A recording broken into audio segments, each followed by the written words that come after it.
right, mateys, we're ready for game 2 between UPS 2 and HMS GT UPS. For this game, I'm actually going to force UPS 2 to go first based on the result of game 1 with HMS GT UPS winning that game. And the reason for that is because it's not tournament number 3 anymore. I'm not just going to let the luck play out no matter what. And I really don't want to have this game have the GT fleet go first and have the same result. So I want to see if UPS 2 can win, whether or not they go first, or as the player 1, I should say. And if they don't, I mean, that's going to be a pretty clear statement that HMS GT UPS is probably the better fleet. So trying to force a decisive action here. And also just to kind of give each fleet an equal chance at how many times they go first.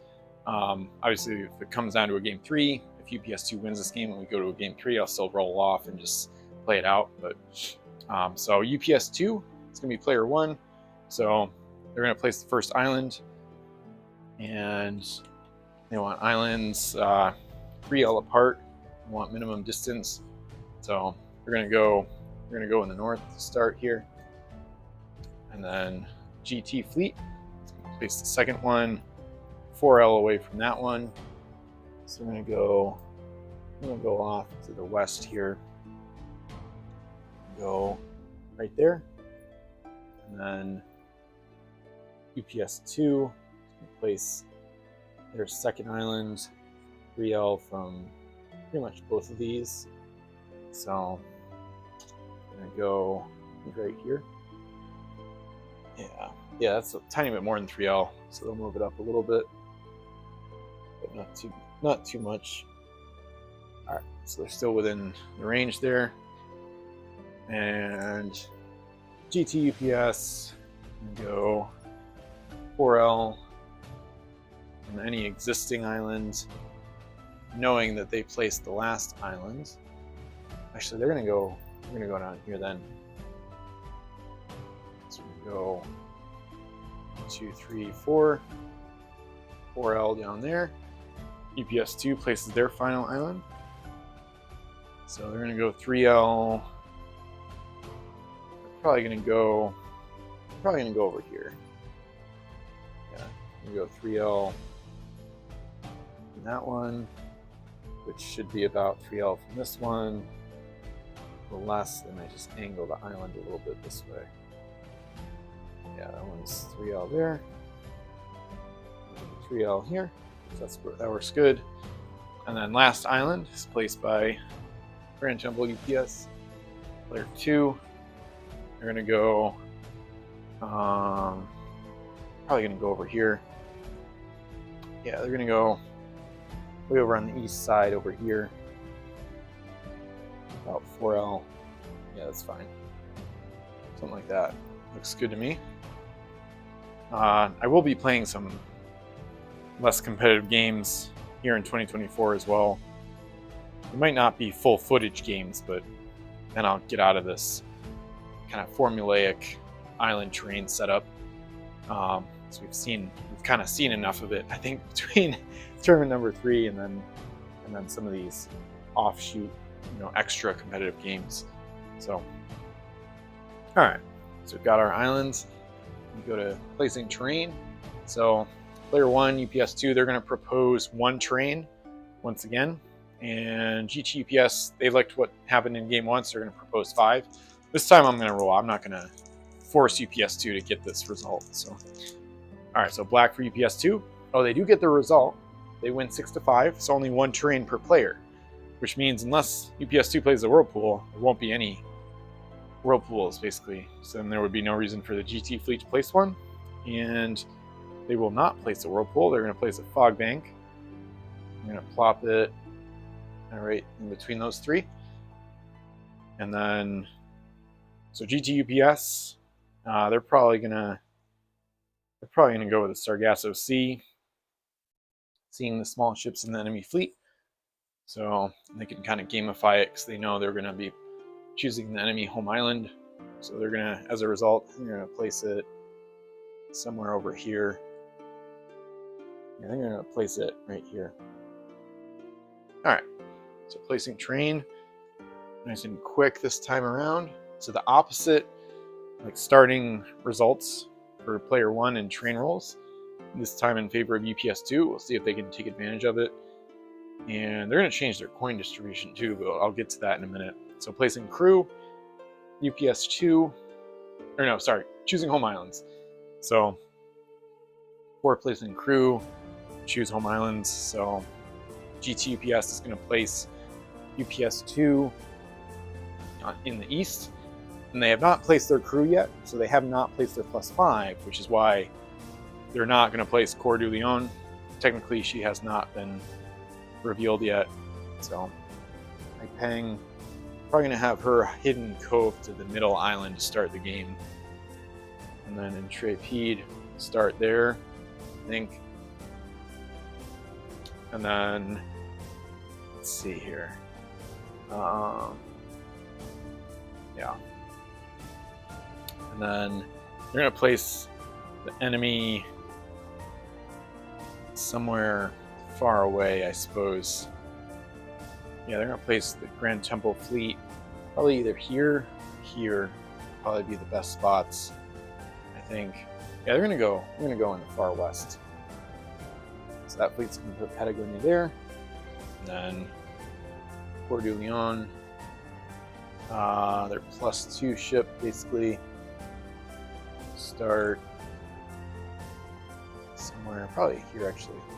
And then Grand Temple, they don't know what's going to happen with Hidden Cove yet.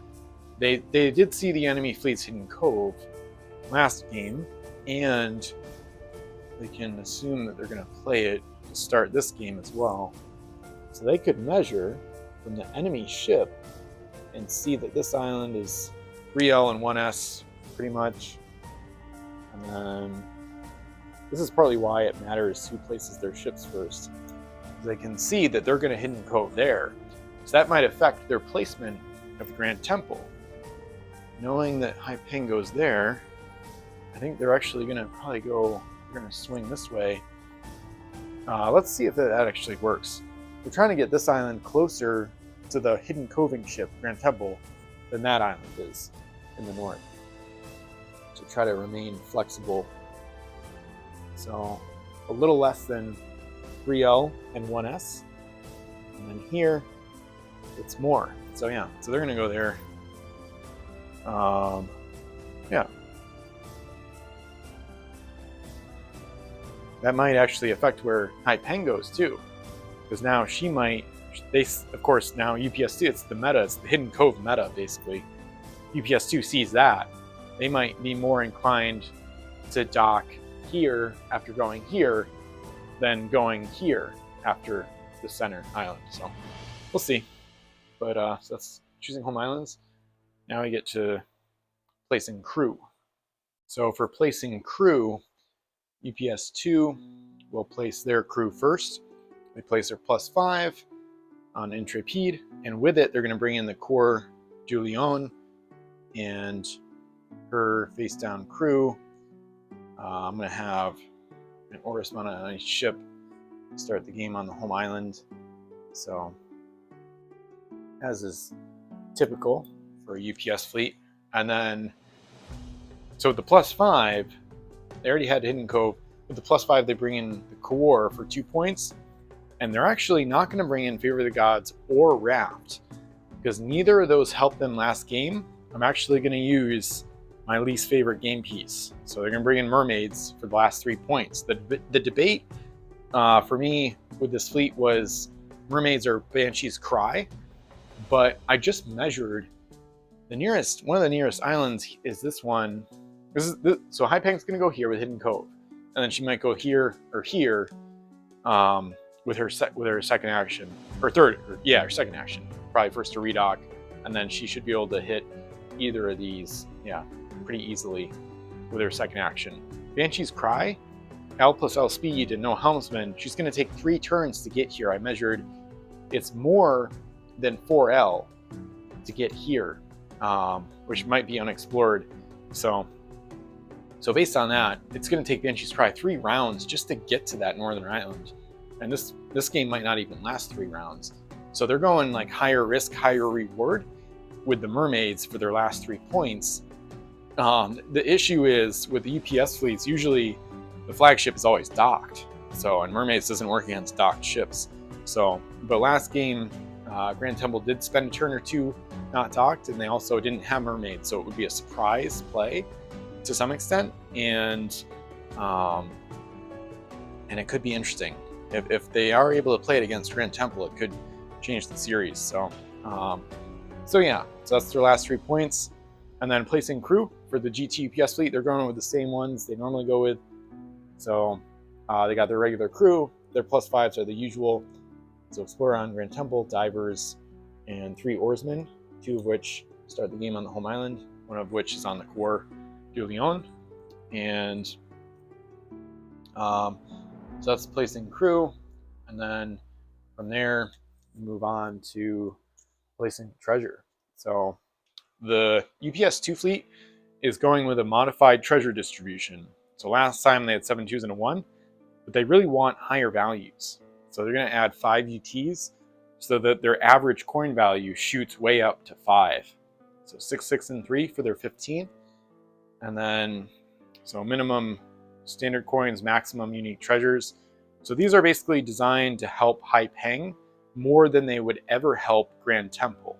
So they've got relics for defense, homemade flag, which reduces enemy cannon ranges to S against the ship carrying it, so that could help against Grand Temple. Might make her have less cannons in range. Neptune's figurehead to return home after sinking. Cross of Coronado, basically repair, not repair, but ignore a hit pretty much. Albatross, which Hai Peng isn't really expecting to roll any dice this game, but Albatross could hurt Grand Temple's cannon rolls, because you get -1 to D6 rolls while it's aboard. And then Grand Temple UPS fleet, they have no reason to change. They're going with the regular treasure distribution 663, and then the wipers and eliminators for the 5 UTs. Okay, we're ready to start game 2 between UPS 2 against HMS GT UPS.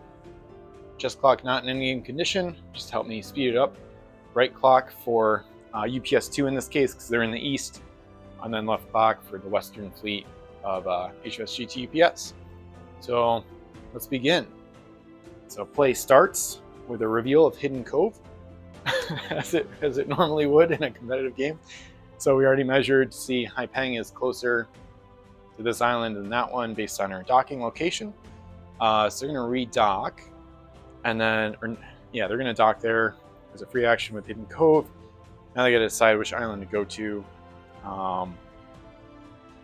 Based on Grand Temple, they pre-measured pre-game to see the Grand Temple would Hidden Cove here. So based on that, they might want to avoid Grand Temple. They might want to, I think they want to start here and go north. That's probably what they'll do. So they're going to redock, like right there basically. They have like 4 move segments. I'm not going to measure it super precisely. So they're going to reveal their Explorer and Helmsman and Captain Jack Sparrow. They're going to explore this island, mark it as such, see what they get. Okay, mostly UTs. So a 3 Pirate Globe, which will reveal everything. So that's going to be a big deal. Cross of Coronado and Neptune's figurehead. Okay, interesting. So they're not thrilled to only have 3 gold on this island. That's probably what they don't like. But there's other stuff they like. So, Pirate Globe. So we're going to see all the treasure in play. So this is what was found last game. So they're going to find out where these 6s are. There's 1 down here. Okay, but mostly UT's there. So if Grand Temple goes here, she can't win the game based on that island. Oh, 2 6s here. So they picked wrong. They didn't know. Yeah, they picked the wrong spot to redock. They should have come this way. But there's actually, there's 1 up here too. So they might, actually, they could still make this work. They're gamifying, they're calculating their odds here. They'll have 13 after this turn, +3. They actually might be able to make this work, I think. Because Grand Temple can't get here fast enough with no rope pulls. Yeah, they might be able to pull this off, actually. I think the low amount of terrain and going first will really help So it's good they got that early game stuff going. Obviously, the going first was forced, but whatever. So Neptune's figurehead, I'm going to put right here just so I remember it's aboard. Takes up no space. Cross of Coronado. They do want to load that, so they're going to reveal their oarsmen. This would happen later. Sorry, that would happen after they trade. I'll do the trade. They're going to trade a 3 to Coeur du Lion, to Intrepide. Sorry, Intrepide. She gets the 2. Her pirate oarsman comes to the island, and then they're gonna reveal their oarsman on Hai Peng, so he doesn't take up space. With the CJS link, 5 cargo -4 that take up space, they have a cargo space open to load the Cross of Coronado, which would be face. So this is loaded face down, but Pirate Globe takes effect before they would load this. So this is revealed. So the Grand Temple fleet knows that this is the Cross of Coronado on the Hai Peng. They see her load it, basically. Now that it's loaded, it goes face down. The Pirate Globe would reveal it and show it to the other player before that happens. So, all right. So now Intrepide is going to explore the home island, and with Maurice Aristide, that pluses up the coin. 3 + 2, 5 gold total now. And now we're going to reveal Jimmy Legs on Hai Peng, sack the face-up oarsman, load the new one as a free action, which goes face up, so it doesn't take up space. Now they can't reach down here. The key is there's enough gold up there to win the game next round. So that's what they're going to go for.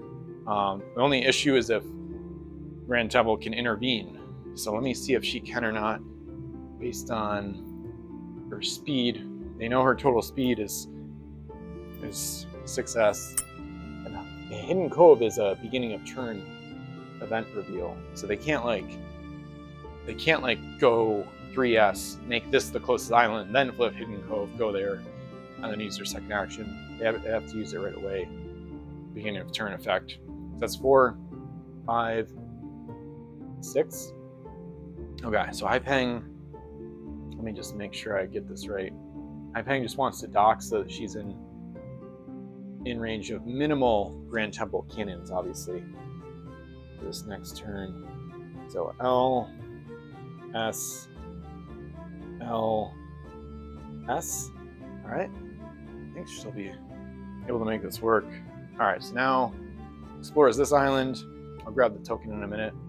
Next to Alexandria, everything's already revealed, so that doesn't matter. She loads Albatross, so I'll check that out in a minute. And then she's gonna flip home 6 to the Intrepide. So leave the 3 there, mark the island explored, and then, like I said, the 6 gets flipped home to Coeur du Lion for the oarsman on Coeur du Lion. And then Maurice Aristide, free transfer rules, goes to the core. When she has this coin, she explores the home island. It's worth +2, so now they have 13. So 5 and 8, 13 total. And I'm just going to check out Albatross. Should get -1 of the result of every die roll you make for at the beginning of each of your turns. Roll a d6. Okay. And then on the 6th player to your right, place Albatross on another one of your ships. Albatross cannot be unloaded unless the ship is on it sinks. But it's a beginning of turn effect for that d6 roll. So nothing that applies now. And I think that's pretty much it for them. They're going to have their home island ships load these last 2 oarsmen, just so they're prepped. And then Aristide's going to go back to the Intrepide via the free transfer rules. And wow, that's an amazing turn. They got the Cross of Coronado and everything. So yeah, I don't think they can lose now. I don't think so. All right, to end their turn there. Grand Temple, yeah. So the nearest, they play Hidden Cove. The nearest unexplored wild island is here. They don't want to go there. So, And there's no whirlpools, no round earth. There's no way for them to get at Haipeng other than just taking the route and sailing straight towards her, which gets her right here, which gets her, I think, no cannons in range. Let me just make sure real quick. No S is in range, and the L is not in range either. So I think this one will be over pretty quickly compared to game 1. Could set up a climactic game 3. So Grand Temple, I'm trying to think what she could do. There's not really much, I don't think. Divers is no use. Hidden Cove. Yeah. The problem is she's too far away from this island. Hidden Cove would never put her... Actually, wait a minute. No, they can make this work. So Hidden Cove, let me just read it again just to make sure. So it's or the nearest wild island with no treasure on it. Let me check this out. Yeah, it's a free action. Dock one of your ships at the nearest unexplored wild island or the nearest wild island with no treasure on it. So the way it's worded, pretty sure you get to choose. I don't know if I've already clarified that with Wolf, but I'll ask in the rules thread just to make sure. As far as I can tell, you get to choose. So this island would be closer than that one, I think. Let me just see. Let me just make sure. So you got 3L and 1S, a tiny bit less than that to that island. Yep. Yeah, this is closer. So it's closer to get here, and this is the nearest wild island with no treasure on it. So boom, free action, dock there. They use their Hidden Cove. Now they're going to reveal the helmsman, Captain Jack Sparrow, and go after this Haipeng with both actions. So with Micron, you're going to be able to sail up there and attack. So this will be interesting. All right. Now we got a game. It was almost over as soon as it started, but now it would be if they had redocked here and then gone south. That's how close these games are. You know, the distribution matters so much. Haipeng, they would have already won if they had redocked here. Because they'd have 16. They'd have 6 + 2, 6 + 2. And it'd be over. So, anyway. But they chose the Northern Island because they saw Grand Temple was probably going to go here and then come here. So they wanted to stay as far away as possible. But now, this island, you know what they should have done? Oh man, I just realized. Okay. Might play like an alternate history game, actually. They should never have loaded the Cross of Coronado. So I think I'm gonna say that they did that. Say what you will, but I'm trying to play optimally. Let me pause it real quick. I'm trying to play optimally, so I don't really, mistakes kind of aren't a thing. It doesn't really work in competitive play. At least not with like solo games where you're trying to see which fleet is better. So they should have anticipated that. They would have said, oh, now we see that if we leave this empty, this becomes the nearest with no treasure on it, because there's no treasure, and then they can cove here. And then, yeah. So if they just leave the Cross of Coronado there, they never had to load that. They leave it there, now there's treasure here. And it would be face up, actually, via the Pirate Globe, but whatever. And then, so now Hidden Cove is basically nearest, obviously the same thing, nearest unexplored wild island. And that's it, it's this one. Because we already saw, via the pregame analysis, this one is closer than the northern one. 3L, a little bit less than 1S. This is like 3L and 2S, so it's not even that close. So now their only Hidden Cove option is here, once again. So, all right. So let's say that's what happened, and yeah, that's the right way to play it. You intentionally leave a treasure here to make it not Hidden Coveable. They can't. There is no Hidden Cove here that they can dock at. So, all right. So now this is not the nearest wild island with no treasure on it. So the only place they can cove is here. So we're back to the same situation where I think there's no way this fleet can win. But they'll go here. They'll redock anyway. They'll trigger Karmic Idol, which wipes UTs out of the game. So all these go away basically, including relics. They're all face up right now. Just sort them by fleet. So all UTs get wiped via the idle. They trade home 6. And goes to core. She puts her oarsman there. She unloads with Aristide aboard for +2. They're at 8. And I think that's the problem is I think that's all it can do really. Well, Grand Temple has another action, but there's not much they can do with it. They load this face up. They use their explorer when they redocked. Second action, 1, 2, 3, and then they end their turn because they just can't get to High Peng, and building a fort doesn't help them in any way, shape, or form. So, so the game will end. High Peng goes here. She flips home the 3 with Captain Jack Sparrow to the Intrepide. Dumps her, trades it for the oarsman. Intrepide unloads 3 + 2 for another 5, and that gives them 18 total. So they've won already. 18-8 after only a round and a half, basically. So UPS2 takes game 2.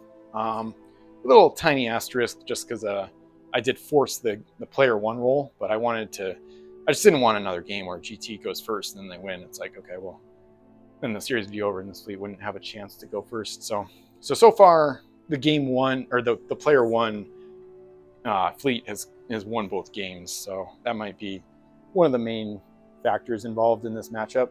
Both fleets are so good and so fast at winning that it might just come down to that more than anything else. But or like a horrible distribution where they get like a 2 or a 3 and then all UTs. But even here, High Peng with only 1 6 rather than 2 or 3 of the 6s available, she was able to win with only 3 trades total, especially because they all get plussed up. So yeah, 18-8, UPS2 wins game 2, evens up the series.